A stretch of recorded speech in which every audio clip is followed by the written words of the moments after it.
Good morning students, मैं नीता शर्मा आज आपको कक्षा छठी हिंदी प्रथम पाठ 11 एक बात बनाई मिट्टी की ये चैप्टर है जो हमने अपने पिछले वीडियो में रीड कर लिया था। इसको और चैप्टर को समझ भी लिया था, पर आज हम एक वीडियो एनिमेशन देखेंगे और उसके माध्यम से चैप्टर को रिवाइज करेंगे।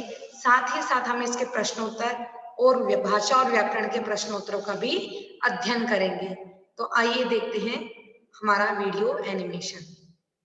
टप टप टप टप करके मेरे टिन शेड पर बारिश की बूंदें गिरना चालू हुई। आवाज सुनते ही मैंने बादलों की तरफ देखा। ये सच में बरसेंगे या रोज की तरह कुछ छींटों के बाद हवा के साथ चल देंगे। मेरी मिट्टी बाहर सूखने के लिए रखी हुई थी। अगर बरसे तो मुझे उसे अंदर करना होगा। हाँ, लग तो रहा है कि आज बादल जरा मेहरबान है। मैं जल्दी से बाहर गई और बोरों में सूख रही मिट्टी को खींचकर स्टूडियो में ले आई। बस उन्हें अंदर लाई ही होंगी कि झमाझम बूंदें सूखी धरती में समाने लगीं। यह मेरा मनचाहा पल था। स्टूडियो से बारिश देखना एक अलग ही दुनिया में ले जाता है। मैंने अपना काम प्लास्टिक से ढका और स्टूल पर बैठ बूंदों को बेपरवाही से आसमान से निकलकर जमीन में समाता देखने लगी।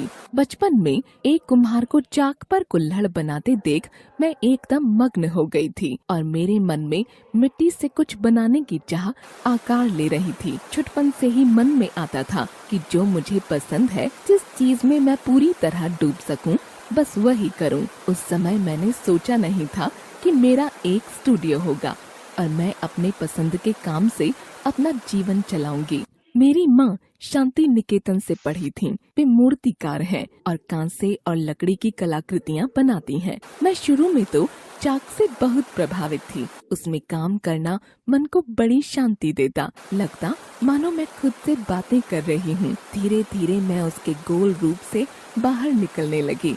मैं हाथों से मिट्टी की लंबी लंबी बत्तियां बनाती और फिर उन्हें जोड़ जोड़ कर शिल्प बनाती। इस तरह मुझे जो आकार या रूप देना होता दे पाती। मिट्टी एक बेहद लचीला माध्यम है। इसे जिस तरह हम चाहें इस्तेमाल कर सकते हैं। हाँ, उसे भट्टी में पकाते हैं, इसलिए कुछ चीजों का ध्यान रखना पड़ता है। तुम्हें पता ही होगा कि सबसे पुरानी कलाकृति मिट्टी की ही बनी हुई है। पकाने के बाद इसे वापस गीली मिट्टी में बदला नहीं जा सकता है, इसलिए हम इसमें खाने की चीजें रख सकते हैं। जब मैंने सिरेमिक की पढ़ाई शुरू की, उस समय बहुत कम लोग इसके बारे में जानते थे। सिर्फ 3 आर्ट कॉलेज में यह कोर्स था। आज यह कला कॉलेजों के अलावा कलाकारों द्वारा सिरेमिक स्टूडियो में भी सिखाई जाती है। इस कला में काफी कुछ किया है। इसमें सिर्फ मूर्तियाँ या काम में आने वाली चीजें ही नहीं, डिजाइन भी बनाए जा सकते हैं। कोई चाहे तो प्रोडक्ट डिजाइन भी कर सकता है। लेकिन सबसे जरूरी बात है कि अगर तुम मिट्टी के काम में ही आगे बढ़ना चाहते हो तो तुम्हें उसे करीब से समझना होगा। जब तक हम मिट्टी के साथ अपने अंतर्मन नहीं मिलाते, तब तक हम जो कहना चाहते हैं वह मिट्टी कह ही नहीं सकेगी। मिट्टी खुद सिखलाएगी। न सिर्फ कलाकृति बनाना, पर उसके साथ अपने आप को जोड़ना भी। शायद ये सब बातें सुनने में अजीब लगें, लेकिन सच कहूँ तो हाथ में लचीली मिट्टी हो तो उससे जो सुकून और शांति महसूस होती है, वह एकदम भीतर तक जाती है और न सिर्फ काम में झलकती है, बल्कि जिंदगी के हर पहलू में दिखाई देती है।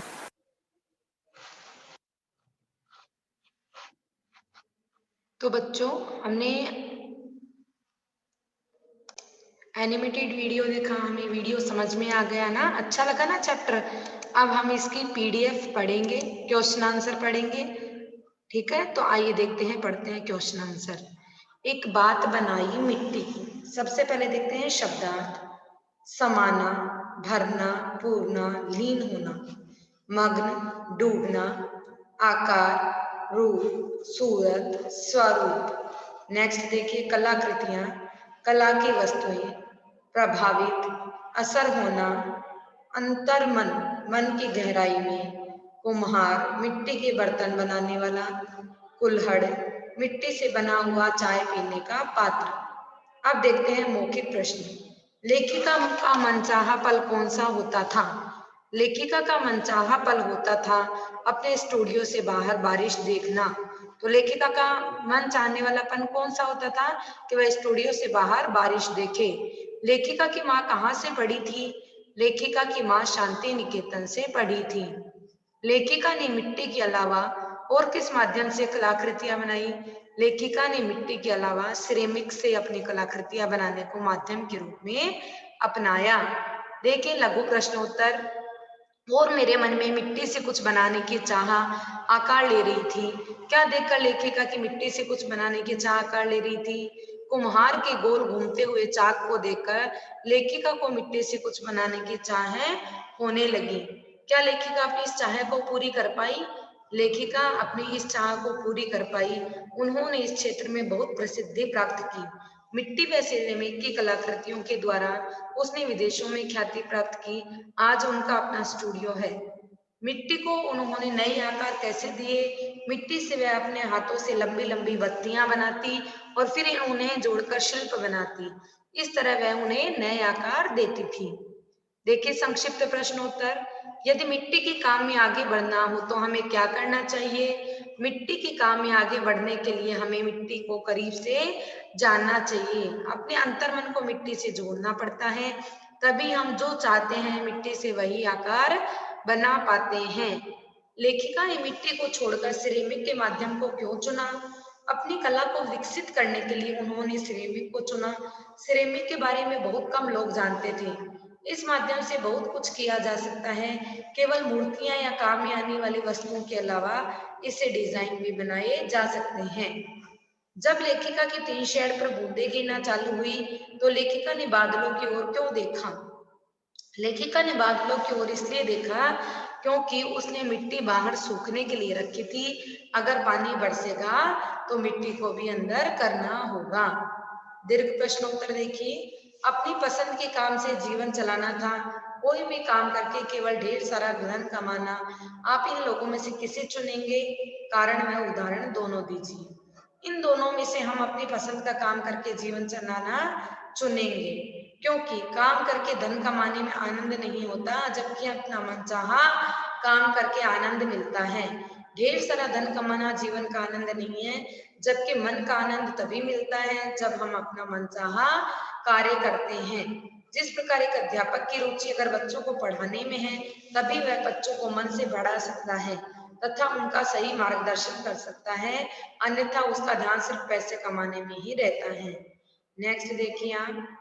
लेखनी से। और मेरे मन में मिट्टी से कुछ बनाने की चाह आकार ले रही थी। तो ये वाला चैप्टर देखिए। क्या देखकर लेखिका की मिट्टी से कुछ बनाने की चाह आकार ले रही थी? क्या देखकर ले रही थी भाई? ये कुम्हार को मिट्टी से चाक पे कुछ बनाते हुए देखकर। क्या लेखिका अपनी इस चाह को पूरी कर पाई? हाँ। मिट्टी को उन्होंने नए आकार कैसे दिए? उन्होंने शिल्प रूप में उन्होंने ढाला इसको, बत्तियां बना बना के। रिक्त स्थान भरिए। स्टूडियो से बारिश देखना एक अलग ही दुनिया में ले जाता है। मेरी माँ मूर्तिकार है और कांसे और लकड़ी की मूर्ति कलाकृतियां बनाती है। हाथ में लचीली मिट्टी हो तो उसे सुकून व शांति मिलती है। मिट्टी एक बेहद लचीला माध्यम है। अब सही और गलत पे निशान लगाना है। मैंने अपना काम कपड़े से ढका, स्टूल पर बैठकर बूंदों को गिरता देखने लगी। सही। छुटपन से ही मन में आता था कि जो मुझे पसंद है वही करूं। सही। पकाने के बाद मिट्टी को वापस मिट्टी में बदला जा सकता है। गलत। जब मैंने सिरेमिक की पढ़ाई शुरू की उस समय बहुत लोग इसके बारे में जानते थे। गलत। सिरेमिक की कला में सिर्फ मूर्तियां या काम में आने वाले शब्द चीजें ही नहीं, डिजाइन भी बनाए जा सकते हैं। सही। अब देखिए कुछ शब्दों में। सबसे पुरानी कलाकृतियां किसकी बनी हुई थी? मिट्टी की। लेखिका की माँ किससे कलाकृतियां बनाती थी? कांसे तथा लकड़ी से। जब लेखिका ने सिरेमिक की पढ़ाई शुरू की थी उस समय यह कोर्स कितनी जगहों पर था? केवल 3 आर्ट कॉलेजों में। अब देखिए कुछ वाक्यों में और कुछ विचार से प्रश्नोत्तर हम अपने पीडीएफ में कर चुके हैं। नेक्स्ट देखिए भाषा और व्याकरण। कार व इत प्रत्यय लगाकर 3-3 शब्द बनाइए। कार लगा के देखिए मूर्तिकार, रचनाकार, कलाकार, जयकार। इत संभावित, प्रत्याशित, आश्रित। आश्रय प्लस इत, संभावना प्लस इत, संभावित। प्रत्याश प्रत्यय प्लस आशित, प्रत्याशित। नेक्स्ट देखिए, निम्नलिखित वाक्यों के वचन बदलकर लिखिए। शायद ये सब बातें सुनने में अजीब लगी। शायद यह बातें सुनने में अजीब लगी। शायद ये सब की जगह शायद यह बात सुनने में अजीब लगे। इस कमरे में एक मूर्ति रखी है। इस कमरे में अनेक मूर्तियां रखी थी। बारिश की बूंदें गिरी। बारिश की बूंद गिरी। यह पुरानी कलाकृति है। ये पुरानी कलाकृतियां हैं। पानी का छींटा मेरे मुंह पर पड़ा। पानी के छींटे मेरे मुंह पर पड़े। निम्नलिखित वाक्यों में से अविकारी शब्द हमें पहचानना है। मेरी मिट्टी बाहर सूख रही थी। तो इसमें से अविकारी शब्द कौन सा हुआ? बाहर शब्द अविकारी शब्द, यानी अविकारी शब्द क्या होते हैं? जो कभी भी चेंज नहीं हो सकते। तो इसमें बाहर अविकारी शब्द है। मैं उसे उठाकर कहाँ ले आई? अंदर ले आई। तो अविकारी शब्द अंदर है। मैंने बादलों की तरफ देखा। तो की तरफ क्या हो गया?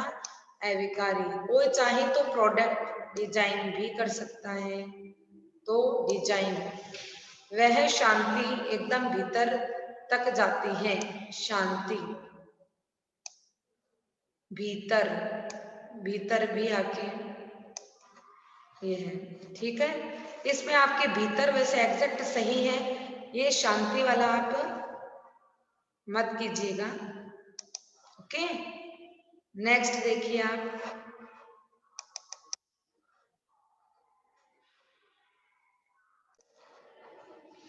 देखिए, पाठ में प्रयुक्त फ से बने शब्द छांटिए तथा उनका सही उच्चारण भी कीजिए। तरफ, सिर्फ, काफी।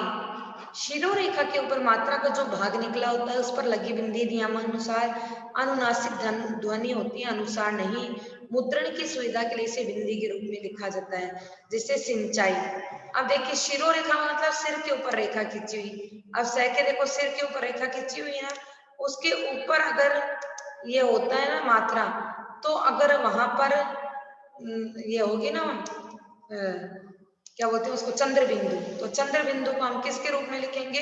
अनुस्वार के रूप में लिखेंगे, चंद्र बिंदु नहीं लगाएंगे।